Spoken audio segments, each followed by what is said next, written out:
Salut à tous, aujourd'hui je voudrais prendre quelques minutes pour vous parler de la toute nouvelle Golf 8 GTE. Alors c'est un facelift mais il y a de nouvelles motorisations, il y a pas mal d'améliorations à l'intérieur, il y a aussi des différences à l'extérieur.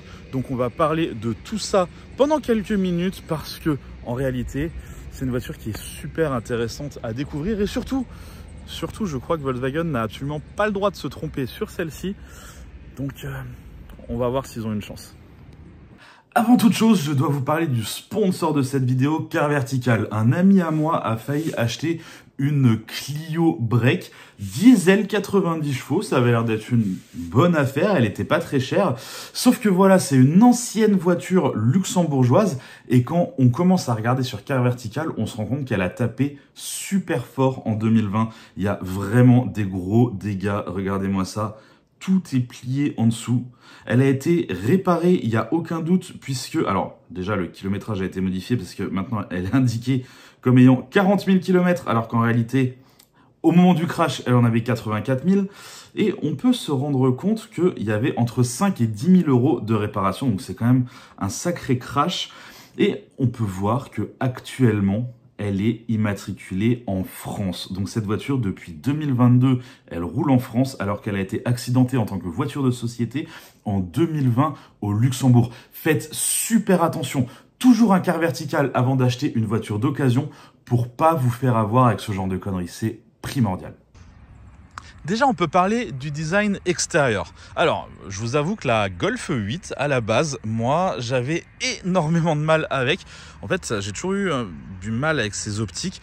Je trouve qu'ils les ont un petit peu redessinés et que ça va quand même beaucoup mieux maintenant. Et ce pare-choc avant, qui est particulièrement agressif avec cette énorme grille là, je trouve que ça marche plutôt bien. En plus, on a des espèces de DRL en partie basse. Je ne sais pas si j'arrive à les allumer avec la clé. Je vais voir ça.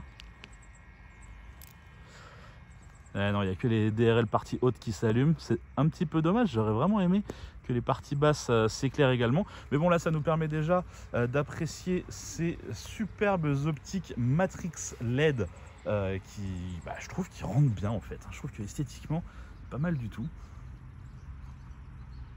Évidemment, c'est la version GTE. Donc, on a tout le petit liseré bleu comme ça qui traverse la calandre.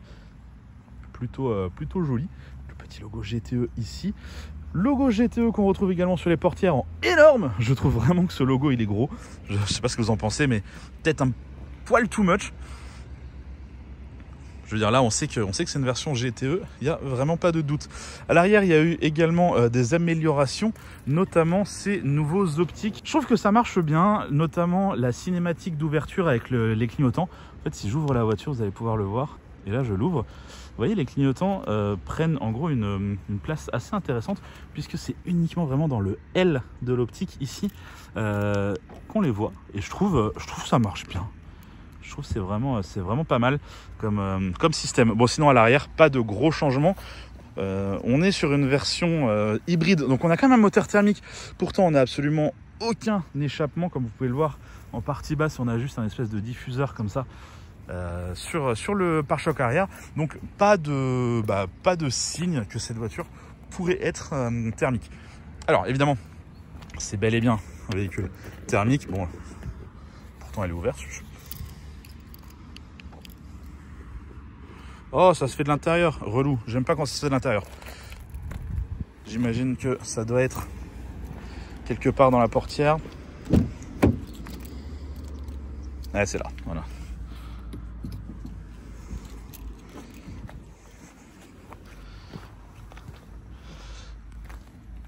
Voilà, c'est ouvert, donc on a une énorme trappe pour un tout petit bouchon d'essence.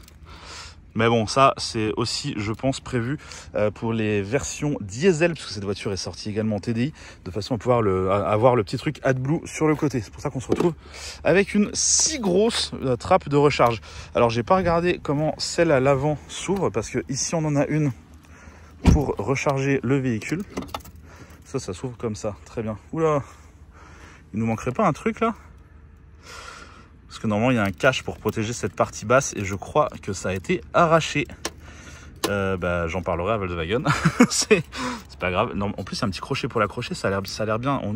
Je vous montrerai sur une autre Golf. Alors, comme vous pouvez le voir, on est sur de la charge rapide, puisque avec cette nouvelle Golf, on peut recharger jusqu'à 50 kW en vitesse de charge, ce qui nous permet d'avoir des recharges qui sont faisables, même sur long trajet en fait. En effet, jusque maintenant, on se disait que charger un véhicule hybride en cours de trajet, c'était pas vraiment intéressant puisque les vitesses de charge sont très lentes et on avait très peu d'autonomie. Maintenant, avec ces nouvelles versions, c'est un petit peu différent puisque on peut recharger, donc comme je le disais, en 50 kW. Donc, on va pouvoir recharger cette batterie en environ 20 minutes. Alors de 20% à 80%, on parle là toujours de la même chose, on parle jamais de 0 à 100%, même si ça serait intéressant de le faire sur une hybride puisque on a beaucoup plus tendance à se retrouver à 0. Il faudra que je demande à Volkswagen quel est le temps de recharge de 0 à 100% sur cette voiture, ça peut être intéressant. Enfin bref. Ce qui est intéressant surtout, c'est que maintenant on peut recharger cette voiture sur un long trajet. Par exemple, imaginez, vous descendez dans le sud de la France avec votre version hybride. Bon forcément, au bout de quelques temps, vous vous retrouvez avec une batterie qui est pratiquement vide, donc uniquement en utilisation en couplé au moteur thermique. Donc vous ne pouvez plus du tout l'utiliser en full électrique forcément, puisque cette voiture a environ 100 à 150 km d'autonomie. Donc en gros 150 km en WLTP, plutôt 100 km réels. Mais ce qui est intéressant du coup, c'est qu'à mi-parcours, quand vous vous arrêtez pour manger, vous pouvez la recharger et regagner de nouveau une centaine de kilomètres d'autonomie en full électrique. Donc ça vous permet quand même de faire pas mal d'économies. C'est pas complètement inintéressant de prévoir un arrêt recharge maintenant sur les longs trajets. Avant, ça servait à rien. Honnêtement, par exemple, sur la A3 e-tron de ma mère, elle le fait jamais parce que c'est complètement inutile. De recharger à mi-parcours, elle a que 30 km d'autonomie environ. Là maintenant qu'on en a une centaine, c'est beaucoup plus intéressant. En plus de ça, on est sur la version GTE, donc c'est une version un peu plus sportive que les versions normales. Sur ma vidéo sur la A3 e-tron, j'avais dit justement que le badge GTE ne donnait pas vraiment de sportivité. Et sur celle-ci, je dois avouer que je suis un peu surpris. Je trouve qu'elle se démerde plutôt pas mal. Il faudrait que je teste une version normale pour être sûr et pour pouvoir comparer. Et en vrai, j'aime bien en fait. Elle a presque un petit châssis, quoi. Je trouve que le train avant est beaucoup moins dépassé que sur les versions précédentes. Alors, j'avais pas trop essayé l'ancienne Golf 8 en phase 1, donc peut-être que c'est un truc de la Golf 8. Mais là, pour le coup, je suis assez surpris du fait qu'elle se démerde pas trop mal. Ça me donne très envie d'essayer la GTI en club sport, du coup, parce que du coup, elle est peut-être plutôt fun comme pièce. Bon, sinon, à l'intérieur, comment ça se passe? Parce que j'ai dit qu'il y avait des améliorations. Ce sera intéressant de savoir lesquelles. Alors déjà, on se retrouve avec le nouvel intérieur de chez Volkswagen, avec ce double écran. Donc on a... Bon, j'aurais pas dû mettre le volant comme ça, attendez. Alors on va la démarrer. Comme ça, je vais pouvoir remettre le volant droit. Forcément, elle râle parce que j'ai la portière ouverte. J'ai mon siège qui se remet en place. Apple CarPlay qui s'active et qui va couper ma vidéo. Ah non, putain, pour une fois, ça ne me coupe pas ma vidéo. C'est très surprenant, ça.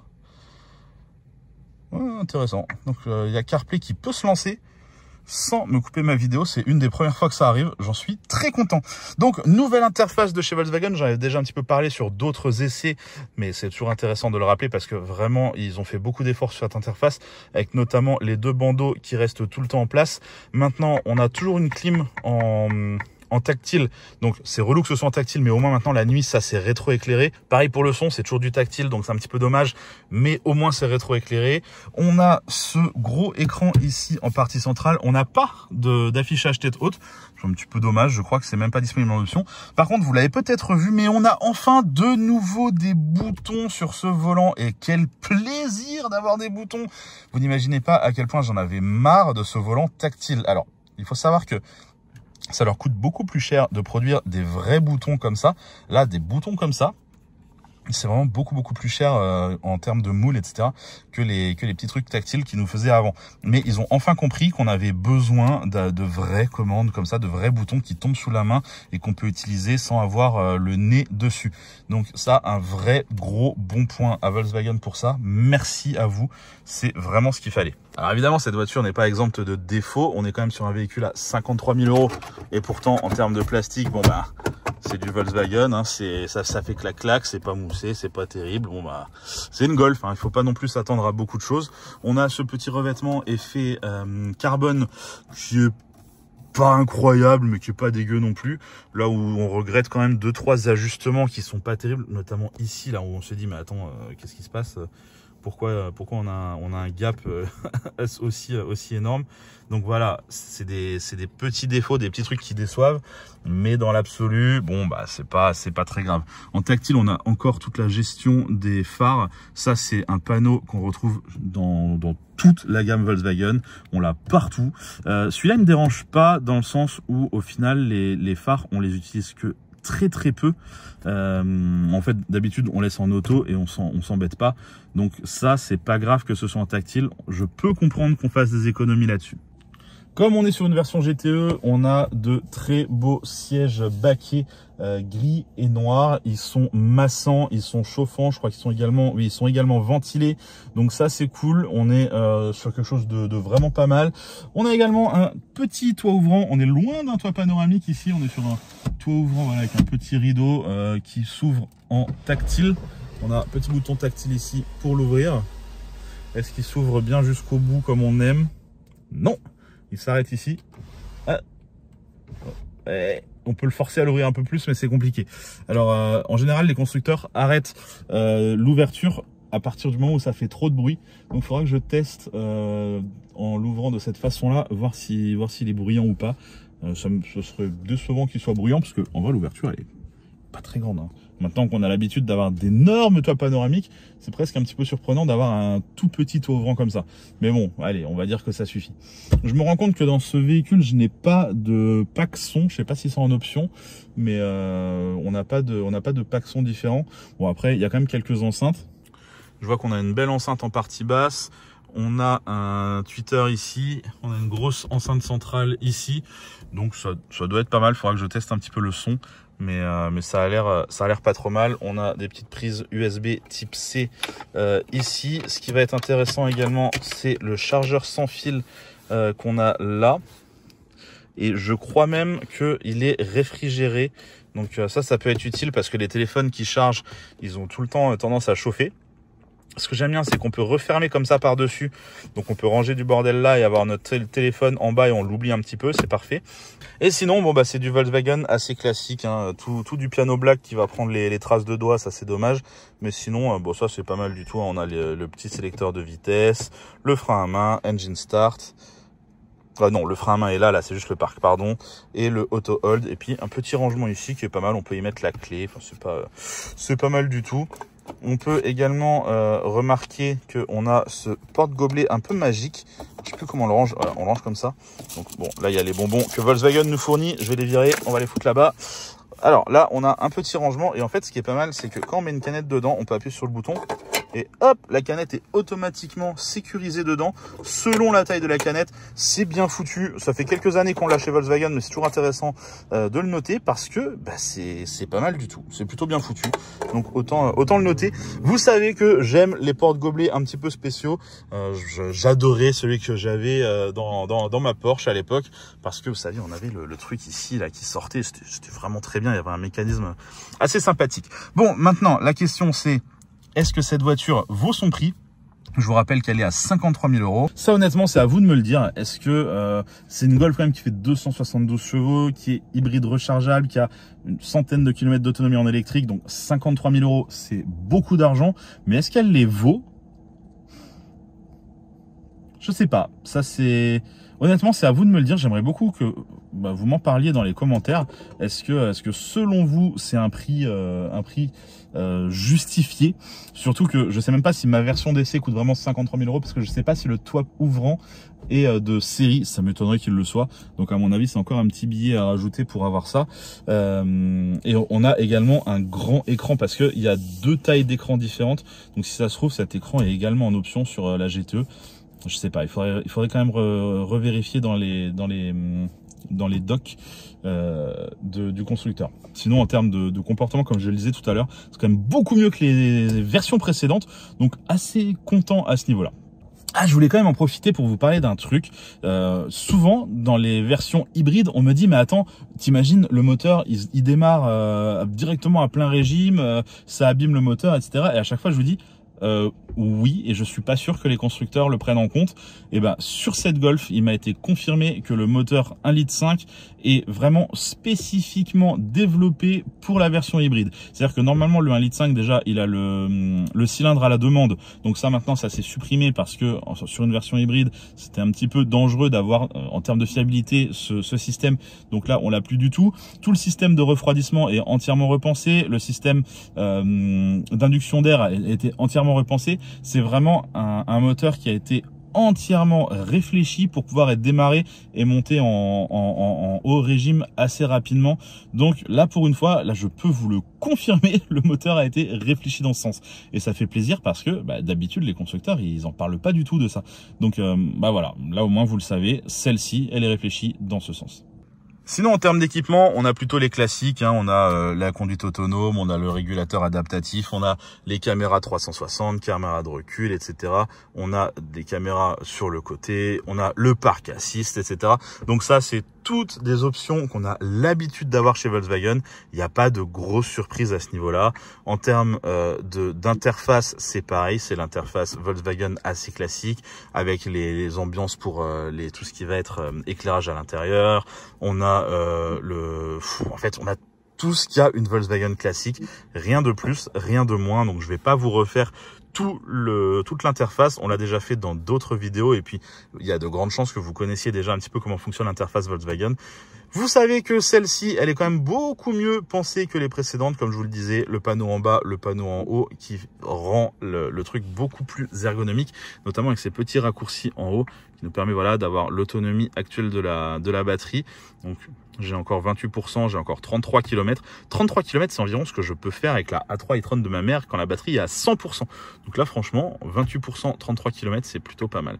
Là, on a tout ce qui va être gestion des assistances à la conduite. Ce qui est génial, c'est que du coup, quand vous démarrez, vous pouvez directement aller dans ce raccourci en haut et virer tout ce qui vous dérange. Hein. Donc comme ça, tous les trucs obligatoires, on peut les virer. Parce que tout ça, c'est le gouvernement qui nous demande obligatoirement d'avoir tout ça d'activer au démarrage. Donc les constructeurs, ils n'ont pas le choix. Tout ce qu'ils peuvent faire, c'est vous donner l'accès rapide pour le virer. Chez Porsche, par exemple, on a un petit raccourci ici qui est programmable. On peut appuyer dessus et tout se vire directement. Chez Volkswagen, c'est petit raccourci en haut. Et ensuite, voilà, on peut tout virer comme ça. Bon, du coup, pour compléter cette vidéo, j'invite Pedro à donner son avis. Pedro, il a une chaîne YouTube, il a un Instagram, tout sera dans la description, parce qu'autant mettre les liens de ce que tu fais, ça peut être super intéressant. Merci à toi. Pedro, ça fait quelques temps qu'on se connaît au final. C'est vrai. Qu'est-ce qui s'est fait? Pourquoi il y a des gens qui sont en détresse là? Non, c'est bon. En détresse. Le mec est en détresse, je suis désolé. Le mec avec son X4, là, il est complètement en détresse. Comme voilà, il l'enlève. Effectivement, ça fait longtemps qu'on se connaît, ça fait au moins ça fait 5 ans facilement. Ouais, je crois. Hein, je crois que je t'avais contacté à l'époque pour shooter ton Cayman. Le Cayman S, ouais, GTS. Ça, c'était le GTS, c'était déjà le GTS. Ouais. Okay. Donc ça date un petit peu. Ah, c'est marrant. Enfin bref, du coup c'est marrant, on se retrouve maintenant sur les OP. Et on peut du coup donner notre avis. Là actuellement on est dans la Golf GTE. Et en fait on était en discussion sans filmer. On se dit c'est dommage, on devrait filmer ce qu'on est en train de raconter. Parce qu'on se disait la voiture elle est bien. Mais en fait elle fait tout tellement bien. C'est simple et efficace. En fait c'est ça. Il n'y a pas de fioriture en trop. Ouais. Il n'y a pas de gros défauts en moins. Donc la voiture elle est juste, c'est vraiment la ligne médiane de la voiture, quoi. Et du coup, moi je trouve qu'il n'y a pas ce petit plus où tu dis, j'adore cette voiture parce qu'il y a ça. Complètement. Mais d'un côté, c'est pas un défaut non plus, tu vois, parce que ça fait le travail, c'est ce qu'on lui demande, c'est ce qu'on demande à une Volkswagen. Ouais, c'est ça. Et du coup, bah, c'est juste ce qu'il faut. Je pense que c'est pas une voiture passion. Ouais. Il y a des gens qui vont aimer cette voiture parce que c'est quand même la version GTE, etc. Mais c'est pas vraiment une voiture passion dans le sens où je trouve que c'est pas une voiture qui a une âme, qui a un ressenti, etc. Mais par contre, elle fait, je veux dire, pour aller au boulot, pour aller faire les courses et tout, c'est au top. C'est vraiment compliqué de faire mieux que ça.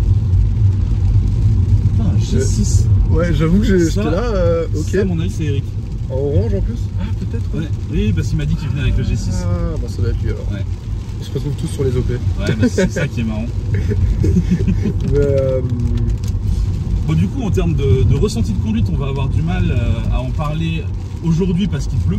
Ouais. Moi, j'ai pu la tester un petit peu hier et je trouvais ça intéressant que je trouve qu'elle a un peu plus de châssis que ce à quoi je m'attendais.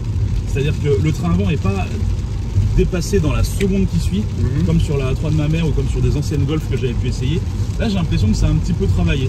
Et pourtant, la GTE, elle est censée être plus lourde. Hein. Tu me disais, elle fait 200 kg plus que la GTI. Ouais. Donc, je m'attendais à ce que ce soit vraiment une sorte de bateau lourd, etc. Tu vois. Et que le train avant soit complètement dépassé. C'est beaucoup moins le cas que ce que j'imaginais. Okay. Bon, ça reste une Golf, calmons-nous. Ouais.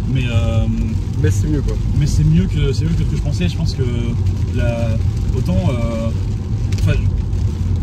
pour t'expliquer le problème de la A3, même ma mère elle se rend compte que ça sourire alors qu'elle roule pas, tu vois. Ouais. Ok, donc ça doit être vraiment... C'est chaud, tu vois, tu te dis ah ouais, ok. Et alors que celle-ci, je pense qu'il n'y aurait aucun problème. Petit radar mobile, évidemment. Pas si caché que ça, mais tagué comme d'hab. C'est sûr. Bah, radar chantier, les radars triangles. Mais écoute, moi je l'ai pas encore conduit, donc je sais pas trop encore, je vais voir. Malheureusement, comme dit, il pleut, donc super le test. Ah bah ouais, là ça va être compliqué, mais je vais te la laisser dans pas longtemps et puis tu nous diras. Exactement. Tu nous diras ce que tu en penses sous la pluie. Sous la pluie du petite automobile. Ça va être une Golf, quoi. Et ouais. Bon, en tout cas, quoi qu'il en soit, merci d'avoir suivi cette vidéo jusqu'au bout. Comme d'habitude, je vous invite à en regarder d'autres et à vous abonner, et pas que à moi, à Pedro également. Allez, bye bye. Faire un petit tour. Salut!